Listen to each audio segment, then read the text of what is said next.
All right, so it's Thursday, so we have another leadership training webinar.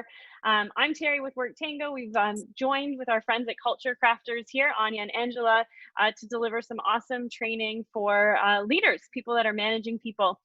This week's session is on designing your culture post-COVID. It's a great session. I'm excited to jump into it. And with that, I will turn it over to our friends here at Culture Crafters. Thank you. Sounds good. We're really excited to be with you. This is our fifth webinar, and I think so far this is my favorite one. Culture Crafters, I'll talk a little bit about it with my slide, but Culture Crafters was created to help organizations craft their culture. And now, even though we planned these webinars months in advance, right now we're noticing that people are coming back to work. We're going back and we're actually redesigning our cultures, right? We have identified what are different pillars, like what creates a culture. One of them is leadership competencies, right? How we lead our companies. Another one is diversity and inclusion. That is a big piece of it.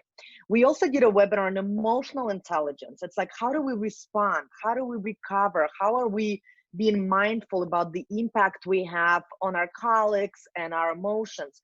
Then we did psychological safety. So I feel like this is the fifth webinar that brings together all of these aspects that we've already covered. And if you haven't seen it, we're inviting you to, you can look at the recording of it. So I am Anya Soto. I'm a co-founder, as I said, of Culture Crafters. We're a global training company, the gift of COVID-19. We're working with clients all over the world. We have moved from in-person training, leadership development training, to virtual trainings, and it allows us to work with multiple companies. I'm joined today by my co-facilitator, Angela Miaccio. Partner in crime. Welcome everyone. Thank you. And thank you for allowing your time to be spent with us today, talking about the future culture of your organization. I have an experience of years in corporate training, in leadership training, management training. And I like to think of, especially when the way it relates to this topic, I like to think of myself as really bridging all sorts of polarities, the old world, which is where I was born and raised in Italy, and then the new world of coming in the US. And so I really love this multipolarities that is the theme of today when we talk about what do we need to embrace going back to what is shaping up for us. So really excited. And Angela and I talked a lot, like when we go into a company, right, and we talk about crafting your culture, we think that crisis, as hard as it is, as much as it sucks, it's such a perfect time to redesign. What have we learned? How do we redesign? And this is what the Culture Crafters, right? Like, that's what we do. Like, how can we intentionally design the culture? So let's dive into, we've got a lot of good content for you guys. Creating post-COVID-19. Who would have thought 3 months ago that we'll be talking about COVID-19 and what does it look like by design? Here's an agenda. We're going to talk a little bit about the new abnormal. What is the new normal and corporate citizenship in the post-COVID-19? Of course, your people, your biggest asset, and tangible and intangibles of safety. That's going to be a very interesting conversation now as you're going back into the offices, right? What does the safety look like? And full spectrum leadership and the new organization. How do we create the new world? And you may have seen that quote in the slideshow if you were here on time, of never get a good crisis go to waste. The quote comes from one of the docents at the Institute for the Future here in California. And we particularly like that quote because really this is the time we're in. We most likely have a better understanding of the resilience of your organization, of your people, right? Of the leadership, of the humanity of your leadership team, right? We've seen our executives on a Zoom call with their pets, with their toddlers and kids, right? In the background. So that is the moment that we all have been experiencing so far, really high vulnerability. And also with technology, right? So we want to ask you guys, put it in the chat. What were the unexpected opportunities in your organization? Whether it's with people or technology, what were, I keep jumping on the slides today.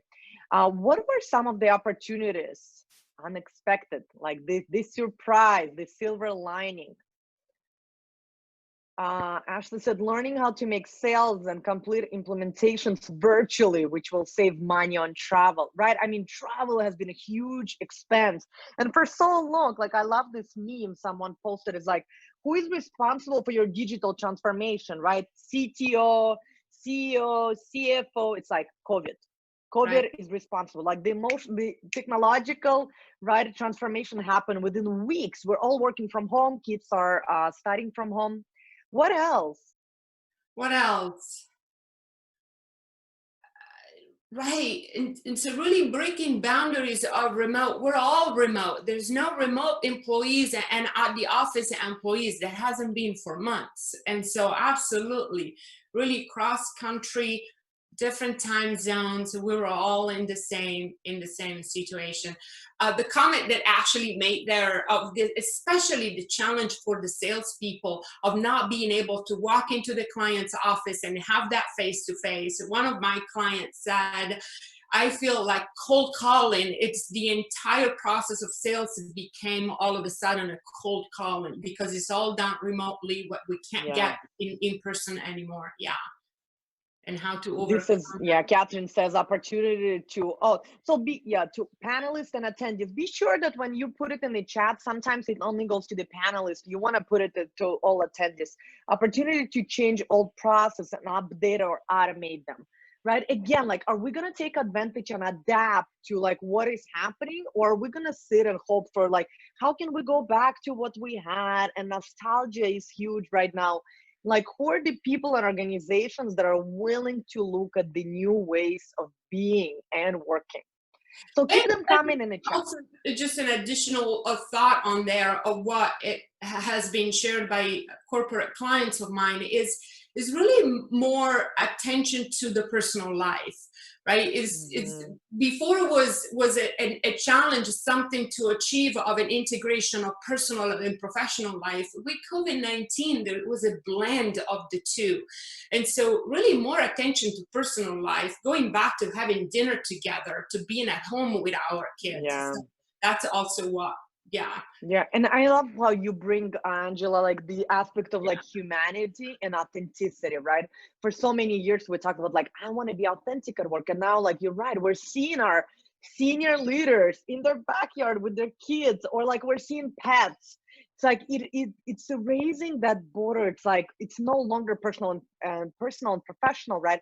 We're homeschooling 3 kids with my wife, and we're seeing like all these meetings and trying to arrange the children. It's like it's blending, and like, can we find the beauty in it, in this blending, and how can we keep it if we want to? So it's about being more consciousness. I love someone says focus on physical and mental well-being. Yeah, and writing that thought that Ashley shared, absolutely. And the challenges, physical and mental challenges that we have and we're still overcoming. And by the way, I just wanted to take a pause because I just realized that the challenge of COVID-19 that kind of became the challenges of the past week of what we're experiencing here. And I know that is not just the reality of the United States. So I really want to spend a minute to acknowledge the emotional and physical difficulties that we're going through in our life, and that's encompass all lives, right? Thank you, Angela. Yeah. Take a moment to acknowledge that, and not just go into and not having that noticed. Okay, so here's what we thought, created a metaphor. If you've been with us for a while, you know Annie and I are particularly strong in the idea of metaphors because they help you understand some concepts that could be kind of abstract. And so the challenge that we see is that our nature and our instinct might want to have the structure and the certainty that you want to have to feel safe and to feel comfortable. But that is not what we have, what we're dealing with. And so this idea of a scramble came to our mind, of this world that is really volatile and uncertain and complex and ambiguous. You may have heard of this idea of the VUCA world. So if that's the first time for you, it's just an acronym that was created by the military to describe uncertainty in situations. And so for us, we kind of simplify that VUCA with this idea of a scramble. There is no certainty. Structures are not really helpful right now. The hierarchy, the structure is really just creating rigidity and not the flexibility and agility that we need to have. That is needed, and I also feel like I almost feel like I want to add a lot of elements to this scramble. I feel like we need to throw in even more pieces into the scramble right now and make it like an omelet, because there's so many particles that we're going through, the processes, the people, the systems, all of this, right, is coming into the picture. Yeah. So the culture, we will not go back to what, like, we're not resuming. I think a lot of people, I'm speaking to a lot of clients that are like, well, we can't wait to go back. I'm like, we're not going back. Like, this is the reset, a complete radical reset of how we have been. And there is a physical one that we talked about that looks like, okay, what is the physical space gonna look like? The mask, the sanitizer, how many people are allowed to be in the room? For how long are we gonna be in the meeting? How can we help people feel safe when they walk into the building? And then once they're inside, what happens then? Like, those are the conversations I want you to have. What about the emotional? Do people feel safe emotionally going back? And to that, if we can stay with that thought, Anya, just to stress the fact that the fact that you check the temperature at the door doesn't make them walk into the building. Mm-hmm. And even if they walk into the building, doesn't make them feel safe. And that's the time where you are right now, given that some of the companies are transitioning back into the office physical space. And so the key here that we wanted you to reflect all together today is, what are we doing to help people feel psychologically and emotionally safe? So go ahead. Yeah. Thank you. And I knew we will speak more. I want to ask you guys, what is the equivalent of a sanitizer for emotional and psychological safety? A little thought-provoking question there. Powerful question. We can keep our body safe with sanitizing and masks and all of that. At least that's the intent. But what's that equivalent for our emotional state? What do you guys think?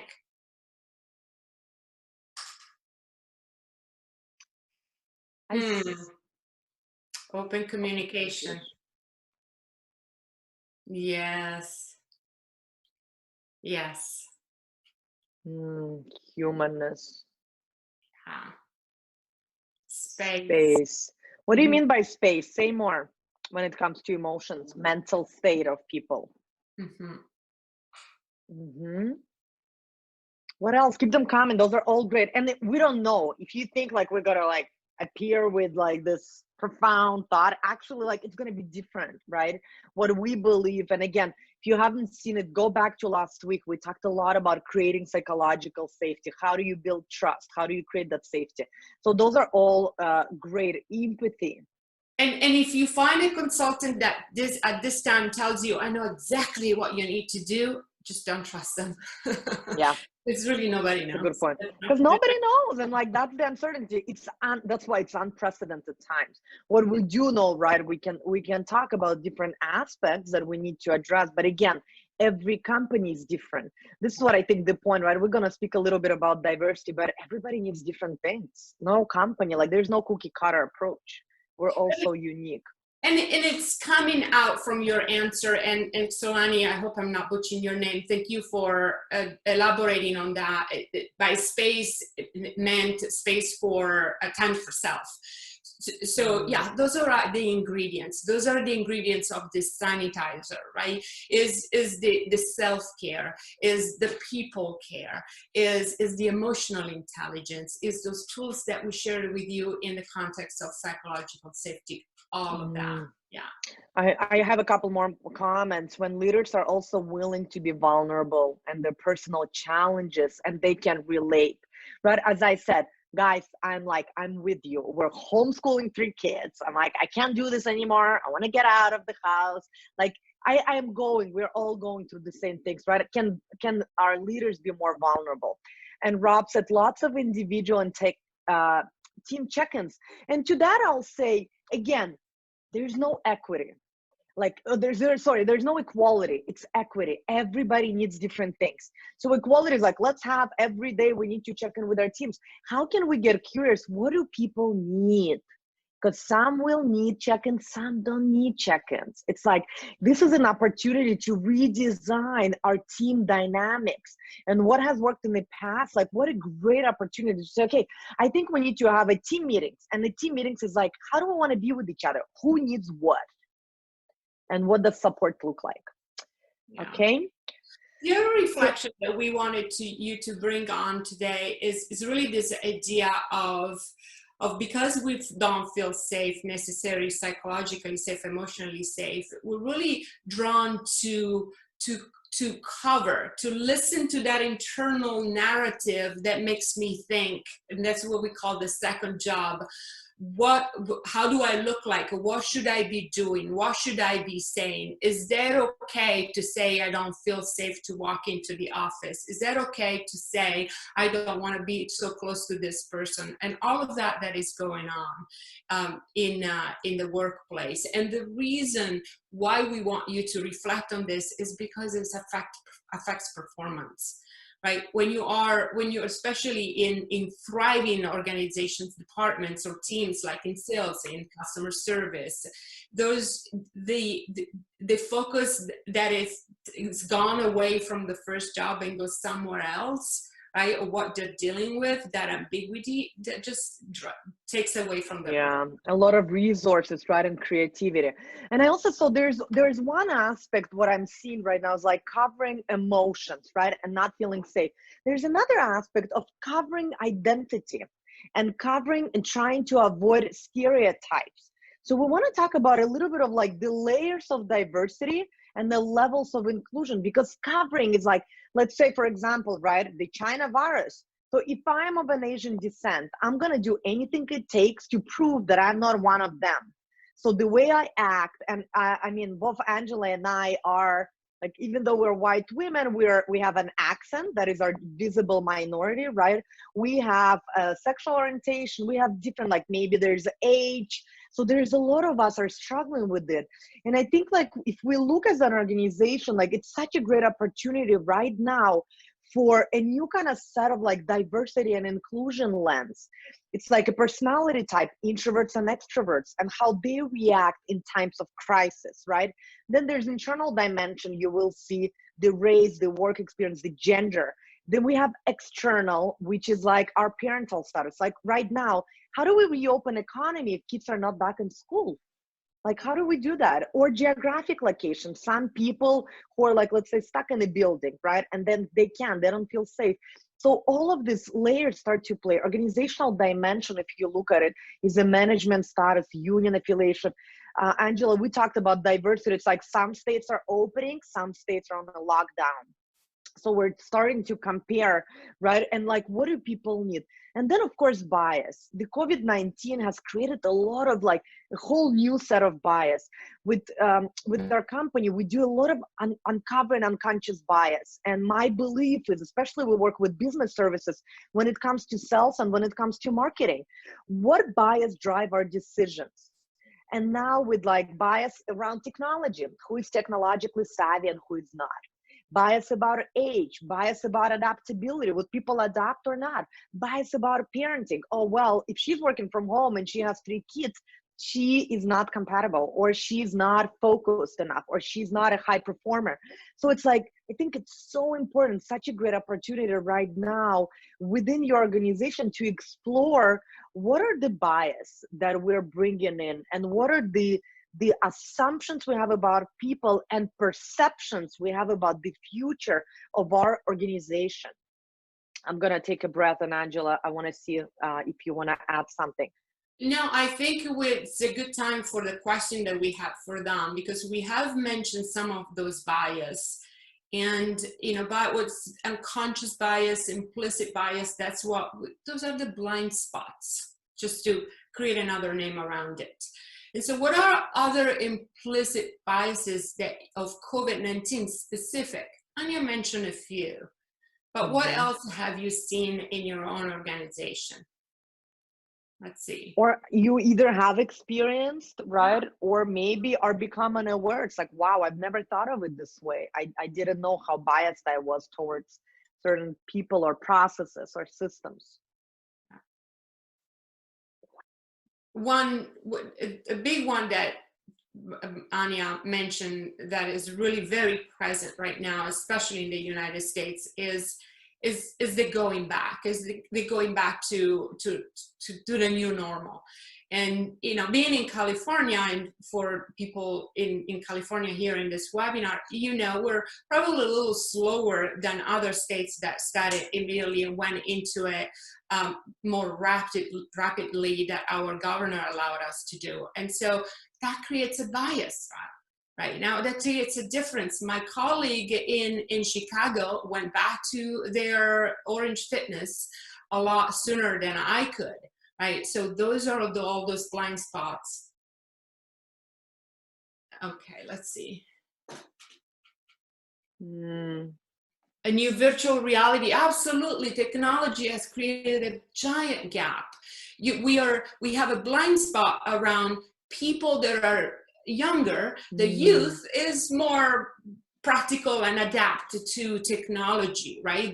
It's in their DNA compared to our colleagues that are a little later in life. That's a bias. That's exactly it. And that's what I am also reading, to your point, is the trust. Do we have the culture of trust? Because we're so used to, right? Our systems are built, like we work with some legacy organizations, right? One of the largest banks in Canada. One of our clients is a government agency, and it's like they're legacy organizations that are built on performance review, micromanaging, controlling, giving directions. Like, it's really hard. Like, how do we change a culture and start, like, one by one, transforming teams, small teams, and starting to put it across the whole organization as like a culture of trust? Because we have a lot of assumptions. Who does what? Like, I'm working more, you're working less. I don't think you are doing. I actually don't trust you. I think you're looking for a new job. You don't want to go back. It's like, and exploring how much energy we spend. But it's like, can we explore what kind of like meetings, consults, or like trainings do we need to have to actually explore all of the perceptions that we have? I want to hear from a couple more people, just because I want to challenge you. If you have nothing, I want to challenge you to think, because we're all biased. Okay, we have a Kathleen question there. So she's been switching back and forth. Welcome to everybody's life, Kathleen. We totally understand that, multitasking. And my company was struggling on how to cope and respond internally to the question of racism. How on topic of what we're experiencing. Yeah. Any suggestions on that?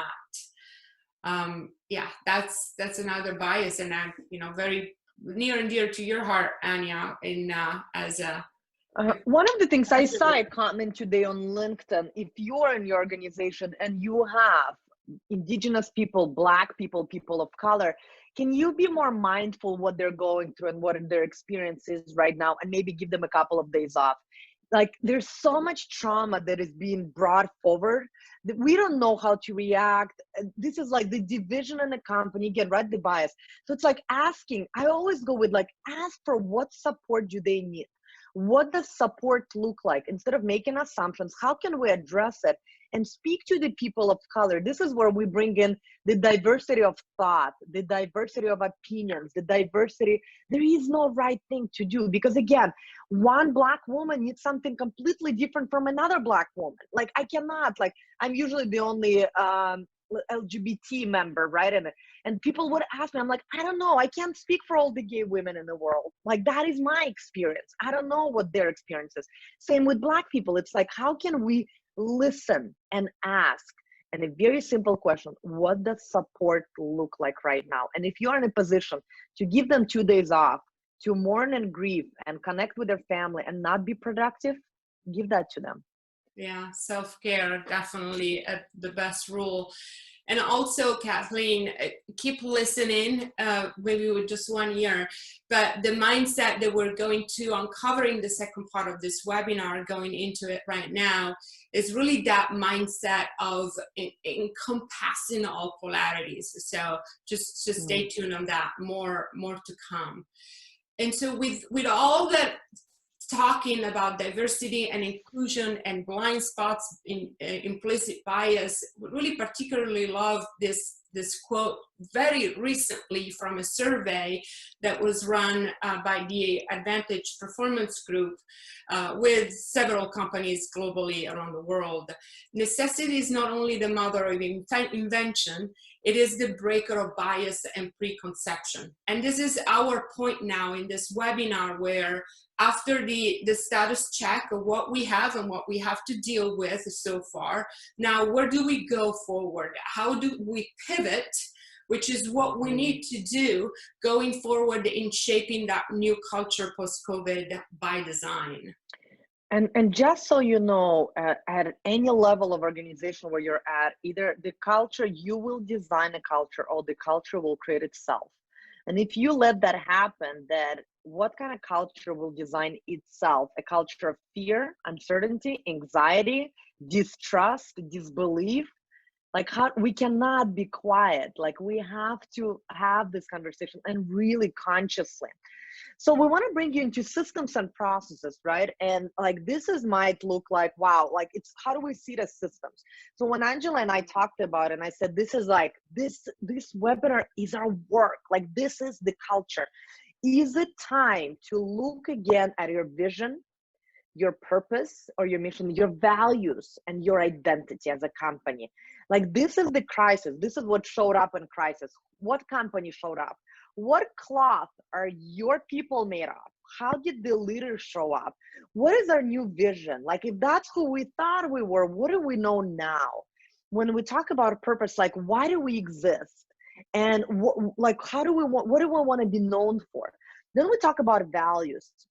I like to speak about the work that we do, that I'm passionate about, is like, how do we operationalize our values? Like this is, because I mean, having those 5 values on the wall is not enough. I'll give you an example of value of integrity.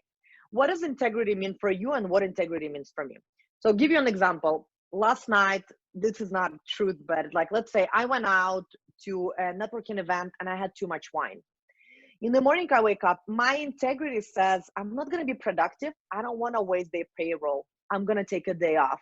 I'm going to take a vacation day. For someone else, integrity means like, I promise to show up for my team. So even if I slept for 1 hour, I'm going to show up for my team and I'm going to go to that meeting. That is also integrity.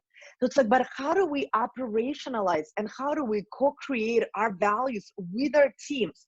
And maybe if you're not at organizational level, you're a manager, you're a director, this is the time to get together with your team and say, okay, what do we value and what does that look like? What is the behavior? Because what happens with systems and processes, we're going to be very clear on what they are so we can hire people, promote people, and let go. Especially now when we talk about racism, we talk about inclusion, we talk about diversity, we talk about agility. What are the behaviors that we want to see in our company, and who needs to go? And I kind of wanted to acknowledge what Brad is saying, and thank you for sharing what you're living every day at your company. Absolutely, with 50% of the staff on leave, or people that take sick days or step away from their daily duty, the people left are left with the bulk of the work, with picking up the slack, right? And management right now is under this lockdown, really physically and mentally, of still getting the results and the performance and the quotas and the targets and all of that. And so this is the time that it is. And if we told Brad, oh Brad, you just have a conversation around the vision with your management team, probably yes, probably it's a good thing to offer, and also make them realize that is physically, humanly, neuroscientifically impossible to get the best work in these circumstances. Yeah.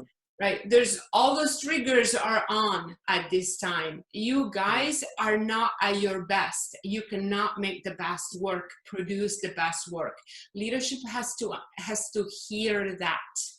And it's kind of like your kids complaining, but then your neighbors comes and complains about the same thing, and you listen to your neighbor but not your kids. Kind of like the same dynamics in an organization. A consultant that comes from the outside and pictures that to your executive team is probably going to be listened to, unfortunately, more than the people that are within. Yeah. And we also talked in one of our webinars, right, about like this duality of like, we have to be human, we want to have empathy, we want to build trust with our people, and we need to deliver. And it's like, and how do we do both, right? What does that look like? And again, it's going to look different for everybody. But I'm sorry, Brad, you're in this situation, because it's really, really, it's hard. And this is sometimes like maybe, and I'd be happy, Brad, to have Angela and me on a call and chat with you. It's like, how do you scale this? If you believe in this work and things need to change, often we feel, I talk about it, it's like the janitor doesn't feel like they can change anything in the company. The admin staff, they don't have any power. The management looks up to leadership and wants leadership to change culture. The leadership looks up to executive team, and executive team is like, well, we can't change anything. It's the people. We think like every level thinks it's the next level who can bring change and actually shift the culture. But it's like the CEO is sitting and saying like, but I can't change the culture, or the board of directors. At every level, especially right now, we feel helpless. And I can tell you, Brad, that people like you who see it and recognize that, even if you're just one person, the way we shifted, right? I talked about like, we work with one of the largest banks. It's a legacy organization. They've been doing things for 150 years in a certain way with like 100,000 employees. We shift one team.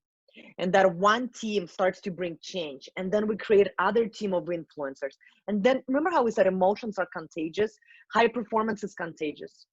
Feeling psychological safety on the team is contagious. Other people want to know, how have you done it? And then we start with storytelling about the success we're having. And slowly, I don't want anybody on this call, on the webinar, people that will listen to it, feel like, well, it's not up to me. Like, I can't change culture, because it is.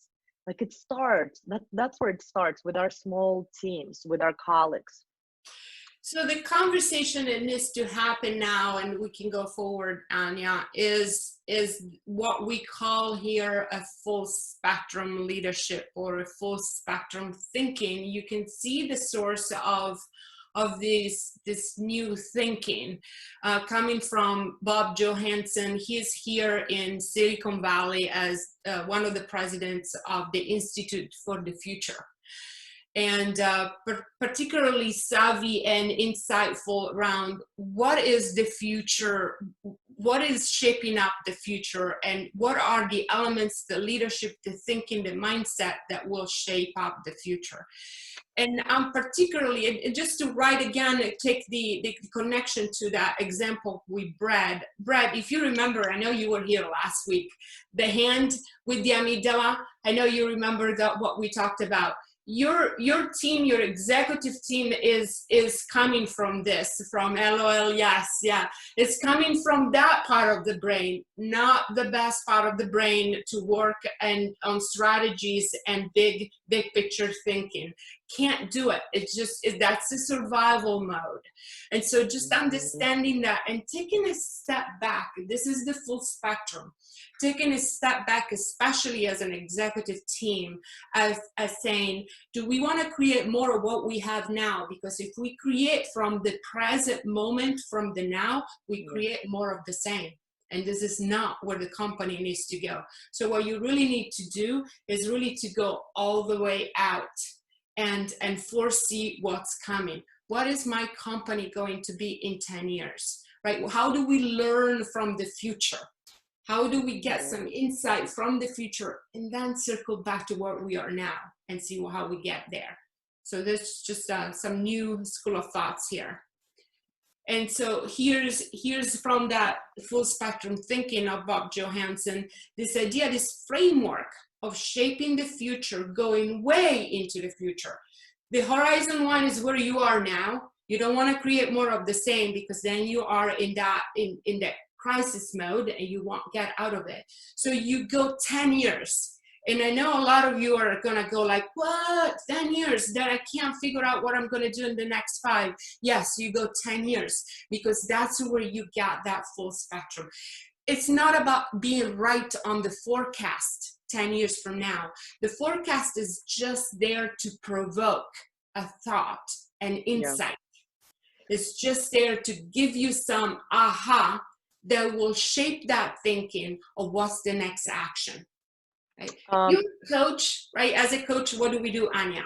We do that all the time with our clients. Perspective work. Yeah. Yes. It's like, if you could have anything from this point, if you could have anything in the world, what would you do? It's just going out there to provoke that insight. I want to bring, not take us away, but like the horizon when it comes to people. We also see it with people. I think also, and I'm sorry, Brad, for using your example. So people, put your questions in the chat. We'll be happy to engage. But it's like the horizon also works for people, because Brad sees the horizon, like, how do I get this job done in next month?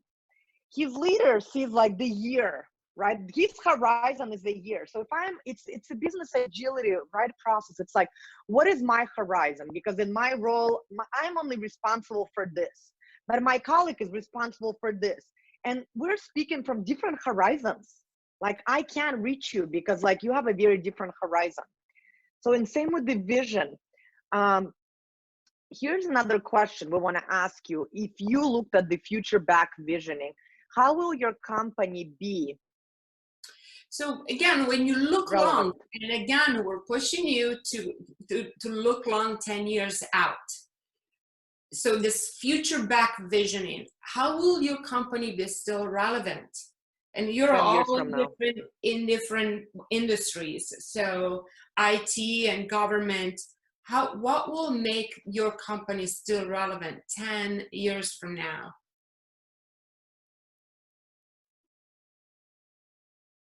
And I'll wait to tell this story. Yeah, let's see what they say. Yeah, let's see what it's, and say what comes up for you. Like when we ask you this question, 10 years from now, will or will not your company be relevant, and how will it be relevant? And here's some things that may be going through your mind. There is no certainty, absolutely. But can you have some clarity around it? Certainty, not what we're looking for. We're looking for clarity. If you're thinking, my mind doesn't think that way, absolutely. That's a starting point. So the neuroscience teaches us that that's how we create new thinking pattern. That's exactly the exercise, sometimes painful exercise, to create a firing in those neurons that will create new pathways of thinking. So you are shaping a mindset, and I can tell it's hard. It's hard. We're not getting any input in the chat. Yeah. And this is why, and this is why it's hard, right? Because we're all in this place. We're coming out of the pandemic. There are riots everywhere. It's like a civil war. Like, it's hard to imagine, right? So, but think about it. Put in. I want to hear from a couple of people in the chat. Yeah, and especially people in high tech, right? We breathe innovation every day. And so what's that like? Innovation doesn't come out of a menu or a cookbook, right? Or a guidebook. Innovation most of the time comes out of a dream. And so what would that be like for you, for your company in that space? Do you want to share your story maybe as we're waiting? Yeah, and why don't we go on to the next one, and they'll still ruminate. And so this is an inquiry in a coaching world. An inquiry is a question that you take to go. So that was your to-go question of thinking 10 years out. How wonderful would that be to do that with your executive team? So, so here's the framework to follow. And I'll tell you the story. I was in Silicon Valley with one of the companies. They do wireless audio for homes. And I was talking to one of their executives, and I wanted to try this framework of foresight way out there 10 years from now to trigger that insight, which is something tangible that you can start up from today with an action. And so I asked, what do you think in what you do wireless audio, what's going to be in 10 years from now? And it goes, well, you know, our idea, we've been investing for the past 10 years on creating a wireless audio everywhere in the house. And then I was thinking, well, you know, if I think of a Fitbit and all the wearable chips and chips that in the future, not that far away, will be embedded in us, it will be in us, right, as humans. And I go, have you thought about the portability of a wireless audio where you have it, maybe it's playing at your home, but you are on the trail running and you can still see the show that is playing in your house? And they had no idea. It just a complete aha moment of, no, we have not thought about that. And so this is the framework, right? To go way out, because it's easier actually to go all the way out there and think what's 10 years from now, to just provoke that insight that will give you a plausible action to follow up on. And I love that this is not a system, it's a cycle, right? We go out into the world, we are receiving an insight. It's like, wow, who thought? Like, what's possible? What could it be? Remember, we talked about powerful questions, and then you go inside. I love Nelly's comment. She said, pivot. An organization will stay relevant if it shows its ability to adapt, to pivot to what their stakeholders, clients, staff need based on the evolving world. Absolutely. So how do we stay relevant, right? Like, this is the flexibility. As Angela said, have the clarity where you're going and be flexible how you get there, because we don't know how we're going to get there. Like, who could have predicted? I mean, maybe some people could have, most people could not predict this crisis. And yet, how can we adapt and pivot and play to our strengths and be one of those companies who can redesign their vision, who can redesign the way we are with each other? You ready to go to the next slide? Yeah, we are, and we'll go very quickly. This is another idea that comes from that book that we showed earlier, of the pivot. How timely, with Nelly's remark. The pivot on the VUCA world, that scramble that we talked about at the beginning of volatile and uncertain and complex and agility, into a positive new world where that culture that has to be crafted, of vision, like we talked about earlier, of understanding, again, on clarity over certainty. Certainty will kill organizations. So you don't look for certainty, just clarity. And then the agility. You really don't, you have to have an understanding of where you're going and be very, very flexible on where to go there. And the last thing that we want to share with you and bring into it, I know there's a lot of concepts, is this idea, going back to Kathleen, and how do I do it? How do I embrace and encompass all these polarities? Humanity is a polarity. Leadership is a living polarity, right? All the time. And so here's this concept of a both and. It's an and thinking. Right? Going back to that full spectrum. You need to have the tactical leadership where you look at the data, you look at the history, and you trace the pattern at the same time, and the adaptive, shaping from the future.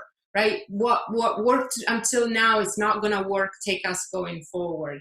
And all of these polarities that you see here, these are processes. These are things that are, in a way, very programmatic to do. It's not a big deal once you understand how to shape that thinking, how to have the right conversation with your executives so that all lives matter. It's not white, it's not red, it's not black, it's all lives matter. And until the parties that are in contention are all heard and taken for their values, we're not gonna heal the downsides of any situation. So those are kind of in a very nutshell, the foundation. And the health, right, of individuals versus business. Like, people are on leaves. Do we like adapt and meet them where they are? But what about the business? It's like, and being able, or an example right now, I think that is present for all of us. There are people who need space. They've been with their children, with their partners in close proximity, and they're dying to get out. And then there are people who are lonely, who don't have anybody, who have not touched or seen another person in months. Again, like the polarity, right? And what do we need, and what's gonna look different? Okay. So, in summary, in summary. In summary, everything that we have shared with you, I know it was a lot, and I'm sure we left so many things out because it's such a deep and broad topic. But here's so just to summarize, we started with that scramble. Remember, well, we turned that around into a new VUCA, into a positive VUCA. If your organization is not grounded into the understanding of positive leadership, is really not going to have the resilience of pushing the business forward. We talked about psychological safety and covering, but in a different context this time, right? Around COVID and those biases. The tools that we shared with you today, starting with the values, the purpose, the identity, understanding why your business is there and why it's going to be relevant 10 years from now. That could be a great brown bag lunch and learn kind of conversation with your leadership team. What is going to be ... fill up the name with your company going to be in 10 years, right? And so, and this idea of full spectrum that it embraces all polarities. And then I think when we talked with Angela, I'm like, what are the tools? Like, there's so many concepts, there's so many ideas. Again, there are a lot of webinars that we have already created. They're complimentary with WorkTango. Listen to them, like listen to coaching skills. So critical right now. Again, having conversations, creating trust. Emotional intelligence, critical skills. And I think one of the most one we talked, Brené Brown calls it embrace the suck. Embrace the suck. Like, it sucks. It sucks to be Brad right now. Like, it sucks to be Black person right now. It's challenging for all. Like, it's how do we embrace the suck, like, in a moment, and who's gonna stay? I feel like one of the leadership competences we teach, how do we stay?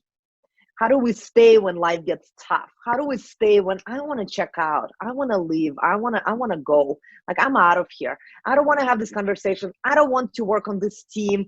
I don't want this project. It's like, that's one of the, how do we stay? The emotional intelligence and resilience to recover and come back and stay. From all these tools, like the one question, right, that we have for you, what will have the biggest impact in creating your post-COVID culture? What are some things that from this webinar you think I need to address this? I haven't thought of this, but this is what I need to bring to my leadership team or to my team or my colleagues. What will have the biggest impact?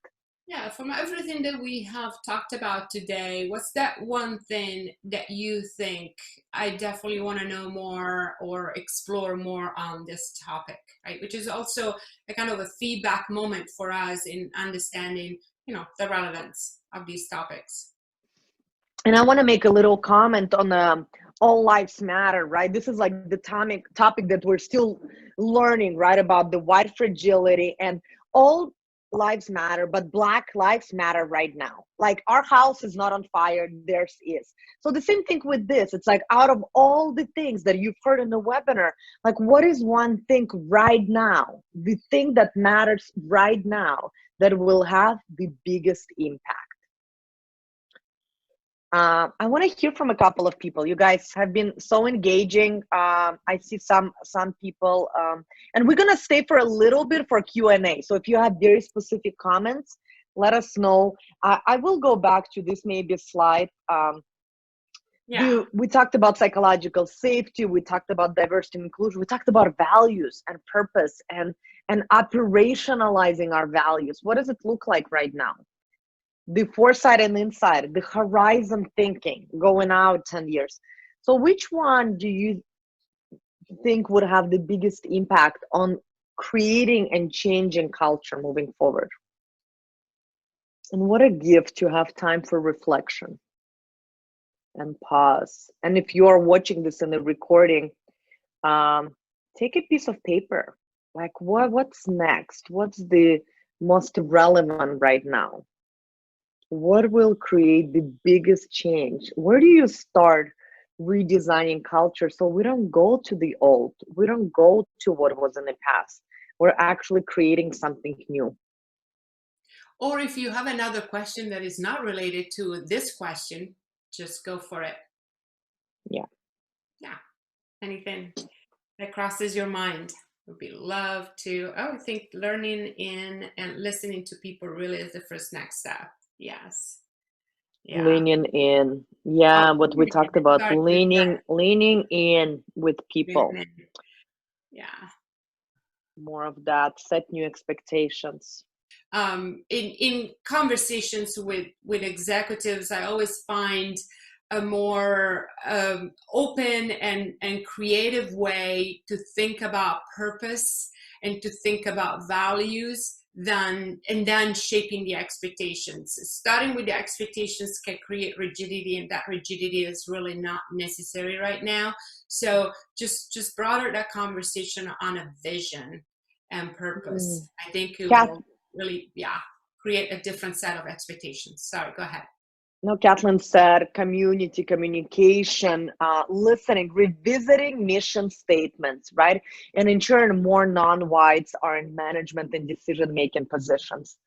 Right, I agree.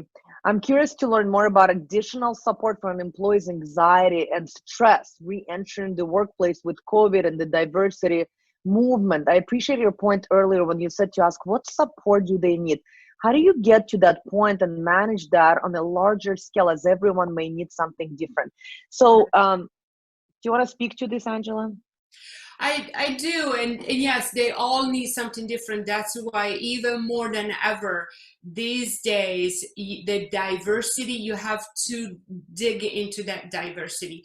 We're all different, and so giving them a voice, giving them a platform to express that voice, make it okay as the leadership team to ask for help, and framing that as here's a sign of strength.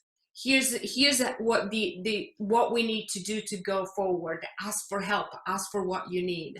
Yeah. Train your managers in emotional intelligence. That's one advice I'll give. Train your managers so they have the language, the emotional literacy, and the capacity to stay with anxiety, to manage those emotions, to address those emotions, to address behaviors. We talk about it, right, in another webinar. It's like if you don't address that anxiety and fear, it will create toxicity. Emotions are contagious, period. Like high performance contagious, anxiety is contagious.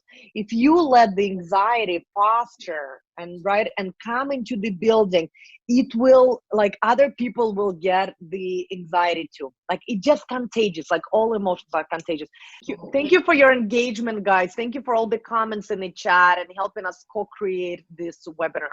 Thank you to Culture Crafters, and thank you everyone for joining. As always, I'll send out the recording and information on how you can connect with our lovely friends here with questions and more information. So we will see you next week for the session on going from manager to coach. So we'll see you there.